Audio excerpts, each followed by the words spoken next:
Hello everybody, how are you all? I hope each one of is fine and doing great in your studies.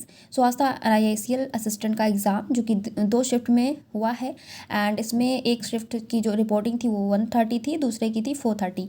तो आप लोग बताना कि आप लोगों का एग्ज़ाम किस शिफ्ट में था और आप लोग का एग्ज़ाम कैसा गया, ठीक है। और साथ ही साथ अपने अटेंडेंस भी चाहें तो आप कमेंट सेक्शन में बता सकते हैं, क्योंकि एग्ज़ाम बहुत टाइम पहले हुआ था तो सभी जानना चाहेंगे कि आपने मतलब कैसा परफॉर्म किया या आपको कैसा लगा एग्ज़ाम दे के, ठीक है। तो कमेंट सभी रीड करते हैं मेरे साथ साथ। तो एंड साथ ही साथ आज मुझसे एक मैम मिली थी, वसुंधरा मैम, तो थैंक यू सो मच, आपसे मिलके बहुत अच्छा लगा।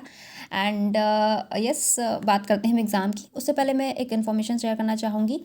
आप में से बहुत से लोगों ने एग्ज़ाम के अंदर वेबसाइट के बारे में सुना होगा और उनका खुद का यूट्यूब चैनल भी है जो मतलब एग्ज़ाम से रिलेटेड जितनी भी इन्फॉर्मेशन होती है, वैकेंसीज से रिलेटेड या कट ऑफ वगैरह जो भी मतलब रहता है मोस्टली सही ही होते हैं। ग्रुप में जो लोग एडेड हैं, कनेक्ट हैं, वो जानते ही होंगे और बाहर से भी लोग जानते होंगे। तो उनकी अपनी वेबसाइट पर मतलब वो टेस्ट सीरीज़ जो लोग दे रहे होंगे जानते होंगे, जो नहीं दे रहे हैं मैं उनके लिए बता देती हूँ, क्योंकि मार्केट में जो चीज़ बहुत ज़्यादा कम फेमस रहती है उसके बारे में बहुत लोग कम जानते हैं।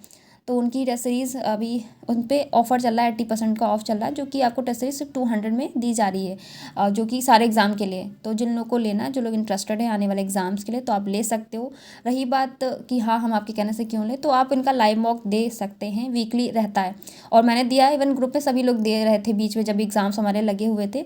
तो लेवल बहुत अच्छा है, मैं खुद से बोल रही हूँ और बिना किसी उसके मैं ऐसे ही किसी का कुछ नहीं बताती हूँ, ये कोई पेड प्रमोशन नहीं है।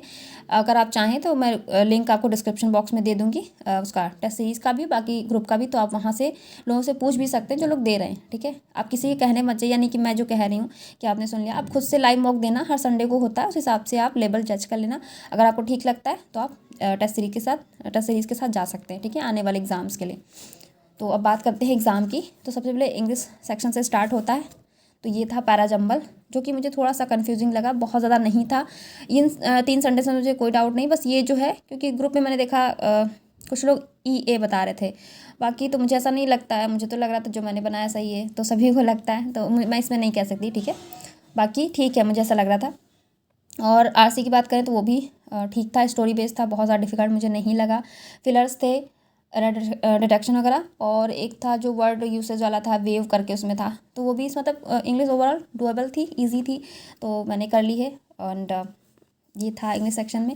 मैं ब्रीफ में आपको बता रही हूँ क्योंकि कुछ ऐसा था नहीं। हाँ, रीजनिंग सेक्शन की बात करें तो उसमें एक जो चीज़ थी भैया, ऐसा लग रहा था हॉरिबल क्वेश्चन है, क्योंकि मैंने उसको 4-5 बार बनाया है। एंड जब आप वहाँ पे क्वेश्चन कर रहे होते हो ना, ऐसा लगता है कि आप ही स्टक कर गए हो, क्योंकि जो एग्ज़ाम का लेवल था उस हिसाब से मुझे ऐसा लग रहा था कि कहीं ऐसा ना हो कि मैं अपना पेपर ख़राब कर दूँ इस ब्लड रिलेशन के चक्कर में।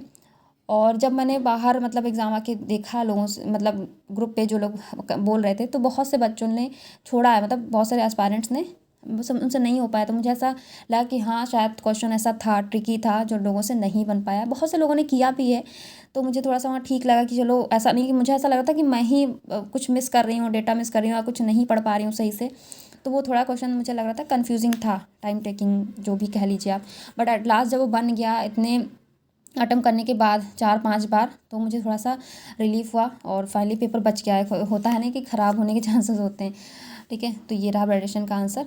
जिन लोगों ने किया है वो लोग मैच कर सकते हैं। आप लोग बताना भी चाहते कि हाँ कैसा है, क्योंकि मैंने इसको ना जब नहीं बन रहा था तो मैंने अलग अलग इस डेटा को बनाया, फिर उनको रिलेट किया है, तब जाके क्वेश्चन मैं फ्रेम कर पाई हूँ। और कहीं कोई वर्ड अगर गलत हो गया हो तो आप उसको, ये P है यहाँ पे, आप उसको मैनेज कर लेना, क्योंकि मैंने ये देखिए हाथ में बना के लेके आई थी, हाथ बहुत गंदा भी हो गया, इतनी बार मैंने धुला तो सब डेटा उसमें मिट गया है। फिर भी मैंने स्कैन करके जितना भी मुझसे हो पाया मैंने इसको बनाया है।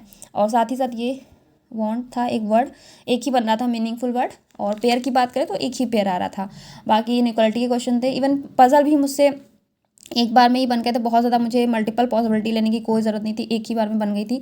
बस इसमें मुझे बहुत स्ट्रगल करना पड़ा, ठीक है। तो ये रीजनिंग का था, डुएबल था बाकी पूरा पेपर, सॉरी, सिर्फ इसको छोड़ के। अब बात करें कौन सेक्शन की, तो उसका भी DI वगैरह थी, वो भी बहुत ईजी थी, और सिंप्लीफिकेशन वगैरह सब कुछ ईजी था, इसमें मुझे कुछ नहीं लगा। हाँ, अर्थमेटिक की बात करें तो थोड़ा सा 1-2 क्वेश्चन में था ऐसा, वो सबके लिए नहीं होगा, मैं फिर से कह रही हूँ, क्योंकि सबकी स्ट्रेंथ और वीकनेस अलग अलग होती है। मुझे लगा ऐसा, मतलब ये नहीं है कि सबको लगा होगा, सब ने 35/35 किया होगा, मैंने भी किया है। एक क्वेश्चन मुझसे छूट गया, वो मैं बना नहीं पाई, या मुझे वहाँ पे लॉजिक नहीं समझ पाई, और था किस पे, जो हम एग्ज़ाम देते हैं 100 क्वेश्चन हमें दिए जाते हैं, नेगेटिव मार्किंग इतनी होती है और 0.25 की और 1 मार्क्स हमें मिलता है। तो उनको इवन मुझे क्वेश्चन भी याद हो गया, मेरे पास टाइम बच गया था, स्टिल मैं पता नहीं क्या गलती हो रही थी मुझसे नहीं हुआ वो। 62.5 उनके मार्क्स आ रहे थे और बताना था कि कितने क्वेश्चन उन्होंने करेक्ट किया। बताइए आप, इतना आसान सा क्वेश्चन, अभी इसका आंसर भी दे देंगे कमेंट सेक्शन में लोग मुझे, ठीक है। मैं वहाँ पे नहीं कर पाई, थोड़ा सा मुझे बैड फील हो रहा है अभी। तो ये था ओवरऑल एग्ज़ाम का लेवल, बाकी बहुत अच्छा था। ओवरऑल लेवल की बात करें तो डुएबल था एंड कुछ सबके साथ चीज़ें अलग होती हैं, कुछ चीज़ें रही होंगी लोगों के साथ, बाकी पेपर ठीक था। बाकी और आप लोग बताना जिनका सेकंड शिफ्ट में था यानी कि 4:30 वाला, तो आप लोग बताना कि आप लोग का एग्ज़ाम कैसा आया था और कौन सा सेक्शन आपको कैसा लगा, कहाँ पे आपने क्या फेस किया, कहाँ पे स्टक हुए और आप लोग के अटेम्प्ट्स क्या रहे, ठीक है। बाकी ऑल द बेस्ट आपके NICL AO के लिए, जो कि परसों है जिसका एग्ज़ाम। एंड जिन लोगों को मॉक टेस्ट लेना हो आप ले सकते हो, लिंक आपको डिस्क्रिप्शन बॉक्स में मिल जाएगा। Thank you everyone. यस हाँ, अटेम्प्ट काफ़ी लोग पूछेंगे मुझसे, तो अटेम्प्ट में क्या ही बताना है, सब ठीक ही था। जब पेपर बहुत अच्छा आया था तो बहुत अच्छा हुआ भी है, लेकिन हम एक होता नहीं, मैं पेपर देने के बाद अब मेरे साथ ऐसी चीज़ें हो गई ना कि मैं पेपर दे के भूल जाती हूँ, मैं नहीं सोचती हूँ अब कि प्रीलिम्स हो चाहे मेंस हो कि क्या होना है, क्योंकि इतनी सारी चीज़ें मैंने एग्ज़ाम से रिलेटेड फेस कर ली, तो मुझे समझ में नहीं आता कि मैं क्या क्या ही बोलूँ, ठीक है। और हम सभी को पता है जो अभी जो एग्ज़ाम होने वाले हैं इंश्योरेंस के हैं, तो उसमें हम कुछ भी नहीं कह सकते हैं। वैकेंसीज़ हम सभी को पता है कितनी कितनी कम है और कंपटीशन, मैंने सेंटर पे देखा बहुत से लोग आए थे, सच में मुझे ऐसा लग रहा था कि शायद कंपटीशन यहाँ पे कम होगा, बट नहीं, इतनी बारिश होने के बावजूद भी बहुत से लोग आए थे पेपर देने के लिए। तो कुछ नहीं कह सकते यार, ठीक है। हमने अपनी तरफ से अच्छा किया है, हमें इतना पता है, हमारा पेपर अच्छा गया है, हमने अपना 100% क्या 110% देकर आए हैं। बाकी भगवान के ऊपर है रिज़ल्ट कैसा रहता है क्या है।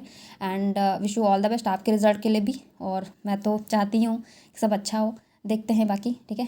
Thank you everyone and good night.